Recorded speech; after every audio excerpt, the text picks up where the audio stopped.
Bhagavad Gita chapter 6 text 16 में बड़ा स्पष्ट लिखा हुआ है, there is no possibility of one's becoming a yogi. O Arjuna, if one eats too much or eats too little, sleeps too much or does not sleep enough. अगर कोई व्यक्ति बहुत अधिक खाता है या कम खाता है, बहुत कम सोता है या बहुत अधिक सोता है, तो उसके योगी बनने की, योगी माने एक सक्सेसफुल आइडेंटिटी, जिसने अपने आप को नियंत्रण किया या जो बैलेंस पाथ पे चलने में सक्षम है। यहाँ इस टेक्स्ट में क्या कहा गया है कि जो संतुलित भोजन करता है योगी हो सकता है। आप एक बार अपने बारे में कल्पना करें, जब हम खाने लगते हैं तो क्या हम ओवर ईटिंग करते हैं? जितना हमारा भोजन की आवश्यकता है, क्या उससे हम कुछ अधिक नहीं खा जाते? जब तक हमारा पेट बहुत अधिक नहीं भर जाता, तब तक हम नहीं रुकते। दूसरी तरफ अगर हमें कहा जाए कम खाने को, तो हम कम खाने की अपेक्षा व्रत रखने को भी तैयार हैं। वो भी सरल है।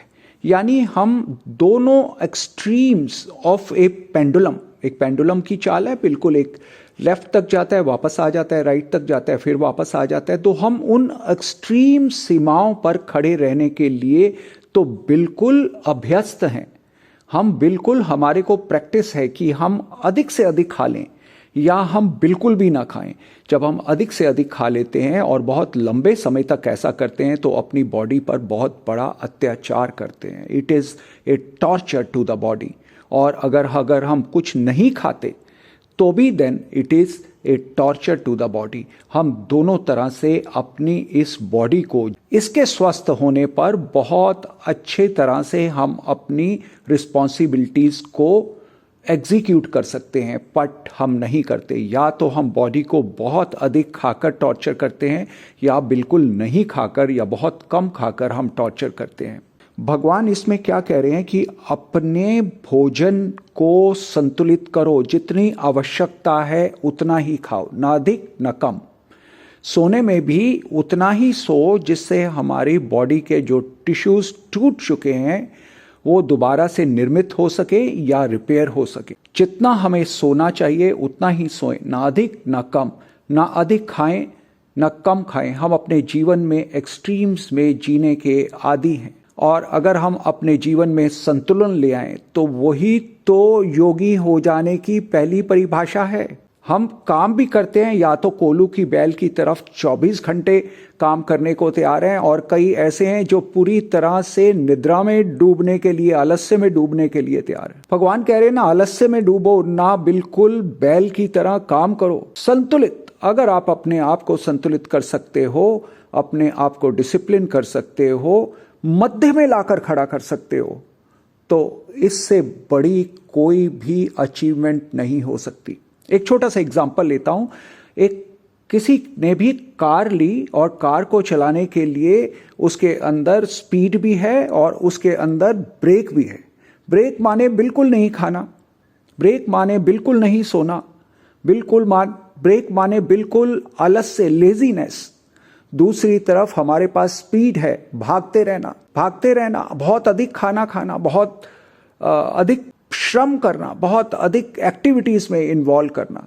अगर कोई भी गाड़ी स्पीड के साथ हो और ब्रेक नहीं हो तो उसका कोई मीनिंग नहीं है। और कोई ऐसी गाड़ी हो जिसमें केवल ब्रेक हो और स्पीड नहीं हो, उसका भी कोई मायने नहीं है। हमें एक व्यक्ति चाहिए जो ड्राइवर है, वो जब स्पीड बढ़ाने की आवश्यकता है तो स्पीड बढ़ाए, और जब ब्रेक लगाने की आवश्यकता है तो ब्रेक लगाए। एक संतुलन, जहां पर एक्सट्रीम्स का संतुलन हो जाता है, उसको कहते हैं ए वेरी परफेक्ट ड्राइवर, या जो भगवान ने कहा एक योगी।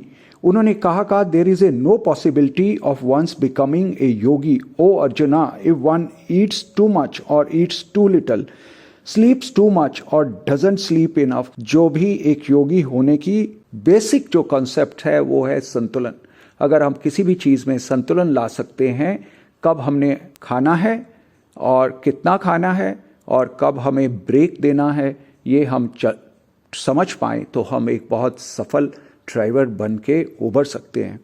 तो एक ये जो text number 16 of chapter 6 of Bhagavad Gita, अगर खाली इस टेक्स्ट को हम समझ जाएं तो नॉट इवन ऑन ईटिंग और sleeping but on all the aspects अगर हम इसको अप्लाई कर सकें, हमारे जो रिलेशनशिप हैं या जो हमारा ऑफिस एक्टिविटी है या जो हमारा बिजनेस है, जो हमारा जॉब है, हमारे सोशल सर्कल है, सब जगह अगर हम संतुलन ला सकें तो मैं समझता हूँ कि वो योगी हो जाने का और या सफल व्यक्ति हो जाने में कहीं पे भी कठिनाई नहीं होगी। खाली इस श्लोक को अगर बार बार आप सुने, बार बार आप इसको समझें और बार बार इसको समझने के बाद इसको अपने जीवन में अगर उतार सकें तो मैं समझता हूँ इससे बड़ा कुछ और समझने को रह नहीं जाएगा। पूरी भगवत गीता का ये अकेला श्लोक इतना सक्षम है। वैसे तो हर एक श्लोक, हर एक टेक्स्ट अपने आप में बहुत मीनिंग्स छुपाए हुए हैं, लेकिन ये तो एकदम स्पष्ट, सुंदर और सरल ढंग से भगवान ने कह दिया